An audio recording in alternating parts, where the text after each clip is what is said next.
Alright, so what's up guys? Not much. I know it's been a while. I needed to make this video. Yeah, we've had a lot of life problems going on and life events. Quick update, we do no longer have another base RSX. We had to get rid of that. We still have good old Faithful here, but we had to get rid of our second base RSX. So we're gonna keep rolling. But shifter updates. It did finally fail. And now I'm going to explain why it failed, I'm pretty sure, and what failed, and then how I fixed it. Because I guess, let's say, overall, the shifter has still been fine. I have not had any, catastrophic failures, but I would just say that it failed to a point where it did break and I couldn't get the car home. So it was at that point where it actually did fail enough where I actually had to pull over and get a tow home. Well, actually, I didn't get a tow home. I got another shifter box and then drove the car home. So what I already took this apart just to kind of show you guys a little bit. I was going to take this more apart, but we're not. This is just kind of to show what happened. So this piece goes on here, and then this piece right here holds everything together. Now, just to start off, this piece is still good. Whoops, drop that. All right, so we're back. I dropped this and it disappeared for like who knows how long. But upon still looking at the shifter, everything still works. Everything still looks great. I don't know if I told you guys already, but the only thing that started to wear was just this right here. I guess just from scratching of putting the OEM shifter cable pieces back on. I guess if you had like the K-Tune cables or whatever, it might not be an issue, but this is covered up anyway. But other than that, it still looks good. There's no scratches or paint wear or anything like that. I got these bearings made for this because I wasn't spending like $50 on K-Tune bearings. I just got these machined out and pressed in here. So these are like permanently a part of the shifter now, but they're in there for good. All right, so here's the problem here. This right here also does not show any wear on it. There is some scratching inside of this bearing, but it still has very minimal play. It still holds itself in there pretty good. That's not the problem. So let's get on to actually what failed and what caused me to actually have a problem. So the shifter arm right here. This was the piece that actually went out on me, I would say, that caused me to kind of be stuck. So what happened was, originally after a couple months, because I really drove this around for like 2-3 months, had no issues with this. It was still strong, no issues. After about 6 months, this bearing actually started to get really loose. I pressed a brand new one in here, so this is a brand new bearing.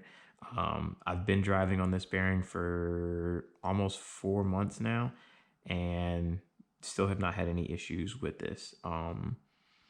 So this is a brand new bearing, but see, the problem is this does actually not cause it to fail. When this bearing basically what happened is it's really loose because I don't know, maybe China pressed in a crappy bearing or something, or maybe it just wasn't wear and tear on it or something. But what it caused was this to get extra sloppy side to side, and it wasn't as precise as it should because this side to side moment was now relying on this and it wasn't doing its job. So the next issue with this that actually failed was this spring. This is a lot stronger spring. Now, I don't know if K-Tune puts another spring on these from the ones they get from China. I don't know. This spring is what failed, and that actually caused me to not be able to drive the car. So what happened is, I don't know if you guys can see this right here, but around here at the very bottom on this spring over here, it actually had like a hairline crack in it, and then I guess it just finally just said, and it just didn't, this front arm had broke off, and that's what caused it to actually like, so then I could go forward and backwards into gear because this one was still connected, but I couldn't do any side to side stuff on the shifter. So I couldn't get like over and into first. I could only go like into the gear. So it didn't really allow me to get the side to side. So that's why I had to basically park the car where it was. And then I just ran to go get a stock shifter box just to get me back, back home. But so these are kind of the two pieces that really shut me down. And then, so I would say this really shut me down. This was just a new bearing that needed it. And see, even on the K-Tune one I have in my MR2, I replaced this and I replaced this on my K-Tune one because I didn't like how loose the K-Tune bearing felt. Like, I don't know. Like, I'm the type of person, when I shift this thing, I want it to freaking go in gear. I don't want, let's like some, oh yeah, let's pull it to the side a little bit. There might be some slop. No, I want it to go all the way over. Same as this. This is actually a beefed up spring that I put on here, and the same thing I put on my K-Tune one, because when I take this thing out of first gear, I want the shifter to move my hand back to this spot. I don't want it to be like, oh, still kind of slappy around. I kind of got to push it. No, when I come out of second, I want the shifter to go immediately to third, and then I want to slam it into third.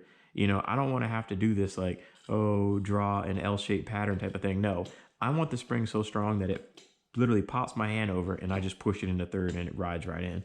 So that's a perfect like 2-3 shift. So like this bearing was, this spring right here is a stiffer spring, and then this bearing was replaced. Lastly, since I already had this apart and I had already gone through like trying to figure out the size of this, because once again, this is basically machined out. If you go buy a K-tuned one, it will not fit in here. That was another thing I also found out too. So I was measuring the factory one on this one and the factory bearing on the K-tuned one are not the same size. So maybe this is machined out differently. It looks the same. It's just a hair out. And actually this, if you push the K-tuned one in here, it just basically flops around because it's a little bit smaller than this one. So you have to get a new bearing to fix this. You need another spring, because if this spring breaks, you're basically stuck on the side of the road. And then two, the last problem that I have with this thing, since I was like, you know what, I'm taking this thing apart, let's just go ahead and go over everything. I looked at the inside here. And I'm not going to pull this apart because it's a pain in the ass to get like all these bolts off and then force this whole thing back together. But if you see in here, if you see these brass pieces down in here, can you see down in there, maybe? These brass pieces are not brass, or they are brass, but they're maybe a different grade of brass, I would say. That's probably the best way to look at it. The grade of brass in here is not as good as the K-tuned ones. So let's say this. I had a lot of wear in here. I did replace these with a new brass, so I don't have any, it's not as sloppy as it used to be. So like, that's really the only thing I replaced. But other than that, it's just, I put new brass, these little brass holders in here. They hold this ball basically in there, and the springs on the bottom here, you can adjust, hold the brass, like, so basically it holds the brass around the ball so the shifter never gets slop. I replaced those just because they were wore. And I mean, like, I pulled my K-Tune box apart. I've had my K-Tune box for 6 years, and the brass still looked pretty new on the balls, that like the part where it wears, where I had this one for like a year and it already had been worn. So that was it, guys. Like, that's really the only thing that I would say to change out on these things, is just keep an eye on the brass pieces, because they are going to wear, and then your shifter will get really loose, because what I did, I adjusted it with these, but I was out of adjustment. So it was like I was out of adjustment and the shifter was still loose because it wasn't very strong. That was the first issue. That was like one of the third issues I found after doing some more testing. But these are just really the main issues right here. It's just this bearing is kind of crap, and it's not, you kind of just have to make this bearing because the K-Tune one just doesn't fit in there. And then same thing with the spring. The spring had a hairline crack here on the edge, and it eventually failed, and then that's what left me to basically not getting you side to side. So what we're gonna do now is pop this back together, throw it in the car. It's been months. I haven't had any issues with it like this, but I don't know, I've had so much stuff going on, guys. I've been trying to get to this, but here's what it is. This is what it is. Let's go ahead and throw it back in the car. All right, so we got it back installed in the car. This is the configuration it has been running in. Have not had any issues with it like this. It is nice and strong. Like when you put this thing in the gear, you really gotta, that's what I like about this. You have to do one of these. Like you gotta really push on it. Like you gotta have some forearm strength. If you don't have forearm strength, it ain't gonna work. And then like same thing, when you push this thing up, like you might can see how hard it pops back in the third. Like when you push up it, yeah, like it doesn't want to go back in the first. It literally, you have to make it go into first. But when you come out of second, it's literally just a right in the third. And that's a good strong hit. I mean, like you really gotta put some, pang on it. And that's the thing about it. Like two guys, I have been pushing the shifter as hard as I can. Like when I shift it, I'm talking about I throw it as hard as I can into gear. I pull it as hard as I can out of gear. Another thing I also set up was that bad thing down there is I set up wide open throttle shifting. So I just keep my foot to the floor and I just keep banging the clutch and just pulling this thing into gear. So like I'm trying to beat it as hard as I can to try to break it.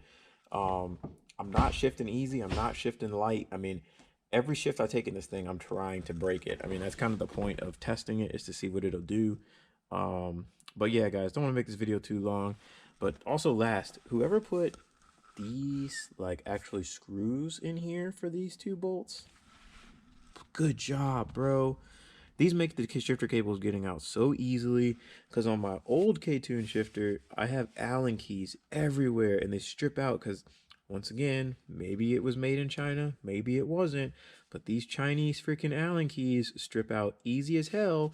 Whereas with this, I can put actually like a fucking ratchet on it and just take the shifter cables off. So much easier. Who would have freaking thought of that? But I don't know. Maybe K-Tune changed things up. Maybe the new K-Tune shifter comes with these. I don't know. But yeah, those are great. But all right, guys, signing out. I'll try to get some more videos up soon. It's just, life, real life, had a lot of issues going on. But all right, we're back. We should be good for 2020. Hope you guys had a good Christmas. And all right, later.